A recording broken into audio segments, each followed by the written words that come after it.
우리 이정민 차관님, 또 저 박성준 장관님, 우리 김 회장님, 여러분들의 말씀을 듣고 상당히 그때 놀래고 갔어요. 이런 사실이 있구나 하는 걸 본인이 처음 알았습니다. 그런데 미국 국무성의 동아태 차관보라 보면은 미국의 동북아시아 정책 수립의 최고 책임자입니다. 그러니까 그 사람이 오케이, 노 하면은 그 아래 위에 있는 사람들은 더 얘기를 못하는 막강한 파워를 가지고 있지요. 근데 그 커트 캠블이라는 동아태 차관보가 한국에 왔어요. 그래가지고 어저께 이용준 차관보하고 회담도 하고 남영동 미 공보실에서 기자회견도 했습니다. 근데 기자회견은 내용을 보면은 우리들이 지난 4, 5년 동안 염려하고 주장했던 그 문제, 또 우리가 서명을 하고 해서 미국 오바마 대통령한테도 보냈던 그 내용들을 그가 다 알고 있는 것처럼 얘기를 하고 있다는데 우리는 주목을 할 필요가 있다고 생각합니다. 그래서 어저께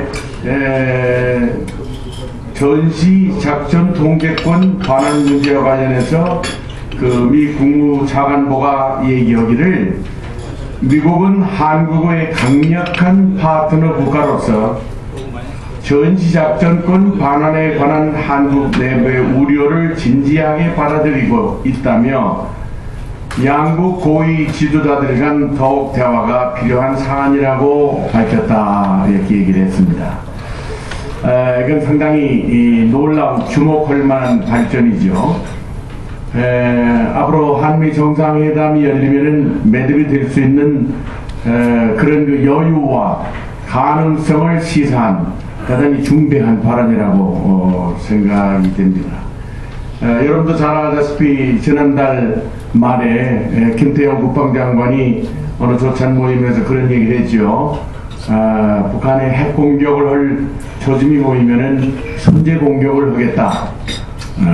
그리고 2012년 전시작전권 전환이 이루어지는 그 시점은 시기적으로 가장 나쁜 시기다, 이런 얘기를 했습니다. 근데 이 두 가지 다 가지고 있는 함축된 의미는 뭐냐면은 지난번에도 얘기했지만은 한국이 일방적으로 미군 없이 북한에 대해서 핵 보복 공격을 할 수 있느냐, 이게 불가능한 일입니다. 한미연합사가 전시한다는 전제하에서 가능한 작전 논리죠. 그런 측면에서 볼 때 이번에 커트 캠벨이라는 미 국무차관보가 한국에 와서 토로하고 있는 일련의 카멘트는 우리가 그동안 밤잠을 이루지 못하면서 수고했고, 또 우리 김영관 회장님께서 정말 불철주야 갖은 어려움을 겪으면서 노력해 오셨던 그런 그 수고들이 헛되지 않고 미국 조야에 적절히 전달이 됐고, 또 그들의 변화를 촉구하는 힘을 발휘하고 있다 하는 것을 알게 됩니다. 아마 이것은 이 북한의 변화와도 상당히 밀접한 관련이 있지 않겠는가 생각이 됩니다. 최근에 일어나고 있는 미국과 중국 간의 관계가 한동안 상당히 아주 따뜻한 분위기로 무르익었었는데 최근에서 갑자기 냉각되는 기류를 느낄 수 있습니다. 왜냐하면 최근에 미국이 아주 최첨단 무기를 대만에 팔기로 약속을 했는데 어떠한 경우에도 여기에는 미국이 양보하지 않겠다, 대만에 무기를 팔겠다, 그렇게 얘기를 했고, 그것이 중국의 아킬레스건이거든요. 그 다음에 또 하나는 중국이 제일 싫어하는 게 달라이 라마가 중요한 국가에 초청돼 가는 겁니다. 미국이 그동안 달라이 라마를 초청을 안 했어요. 그 대통령이 초청해서 만나겠다, 그런 얘기를 했습니다. 아마 그 다음 단계는 위구르 대표를 만나겠다, 이렇게까지 쭉 갈 수 있을 것이 아니겠다 생각합니다. 그러니까 미국이 중국에 대해서 가지고 있는 아킬레스건이 대단히 많다.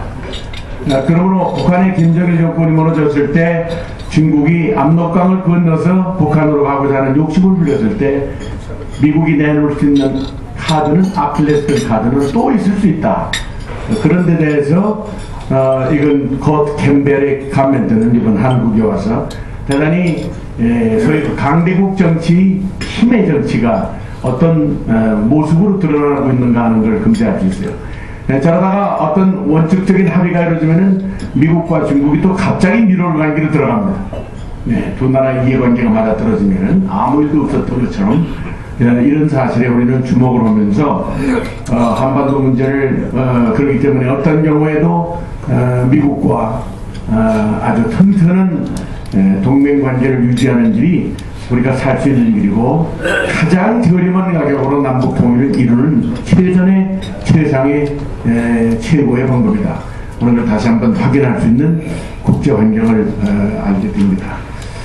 자, 그러면은 오늘 우리 장인선 박사님을 모셨습니다. 장인선 박사님은 고려대학교 화학과를 졸업을 하시고 그 당시 우리 박홍식 장관님은 벨지움 겐트 대학에 가서 방사화학을 공부하셨고 후에 되시는 우리 장인선 박사님은 캐나다 유니버시티 오브 웨스턴 온타리오 대학에 가서 화학과 박사학위를 하시고 한국에 들어오셔서 원자력 연구소에 원자력 연구개발단장, 한국 원자력 연구소 소장 그렇게 역임을 하시면서 한국 원자력 발전 원자력 연구에 그 박홍식 장관님의 뒤를 이어서 가장 핵심적이고 중심적인 역할을 쭉 해오셨습니다. 아마 그런 과정에 우리 임석순 박사님은 IAEA 국제원자력기구에 가서 세이프가드 국제 원자력 사찰 문제에 대해서 아주 세계적인 권위 있는 그런 인사로 성장 발전하시고 오늘 우리와 함께 이렇게 자리를 하고 있습니다. 한국 원자력계를 이끌어가신 이 훌륭한 분들을 우리가 국제외교안보포럼에 모시고 있다는 건 대단한 긍지고 국가적인 자부심이라고 생각이 됩니다. 우리 그런 의미에서 우리 박홍식 장관님, 우리 임석순 박사님, 또 장인선 박사님, 우리 세 분을 위해서 뜨거운 박수 한번 힘차게 보냅시다.